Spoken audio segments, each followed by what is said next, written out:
Bismillahirrahmanirrahim. Alhamdulillah wa bihi nasta'in. Wassalatu wassalamu ala Rasulillah wa ba'd. Sa mga minamahal kong kapatiran sa pananampalatayang Islam, ako ho ay bumabati sa inyo ng Assalamu alaikum wa rahmatullahi wa barakatuh. Bilang mga Muslim, lalong-lalo na tayo na nasa Middle East o nasa pag-abroad, mayroong uri ng pagsamba sa Allah subhanahu wa ta'ala na kung saan pamilyar tayo.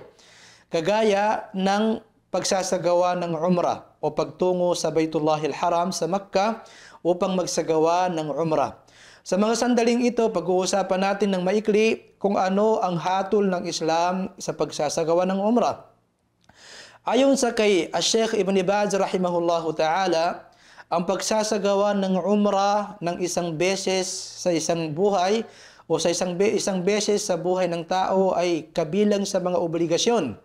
Sapagkat ito ay nabanggit sa isang hadith na naisalaysay ni Umar ibn al-Khattab radhiyallahu an, anna Rasulullah sallallahu alaihi wasallam, katotohanan si Propeta Muhammad sallallahu alaihi wasallam ay nagsabi, nang siya ay tinanong kung ano ang Islam, ang kanyang sinabi, ang Islam ay syahadatu an la ilaha illallah wa anna Muhammadar Rasulullah, ang pagsaksi na walang ibang Diyos na dapat sambahin maliban sa Allah, at si Muhammad ay kanyang alipin at sugo, wa iqamus sala, at ang pagsagawa ng pagdarasal ng 5 beses sa isang araw.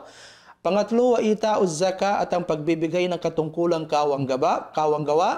Pang-apat, wa sawmu Ramadan, at ang pag-aayuno sa buwan ng Ramadan. Wa hajju baitillahil harami wal umrah, at ang pag-hajj sa Baitullahil Haram at ang pagsasagawa ng umrah. At ang hadith na ito ay naiulat ni Ad-Darqutni wa Ibn Khuzaimah. Ito ang naging batayan ni Sheikh Ibn Baz rahimahullahu ta'ala sa kanyang pagdideklara ng pagsasagawa ng umrah ay obligasyon sa bawat isang Muslim, mapalalaki man ito o mapababae, sa isang beses sa kanyang buhay.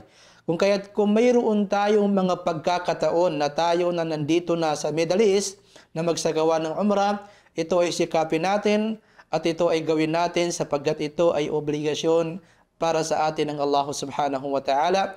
Wa hadha wallahu wa rasuluhu a'lam wa sallallahu wa sallam ala nabiyyina Muhammad.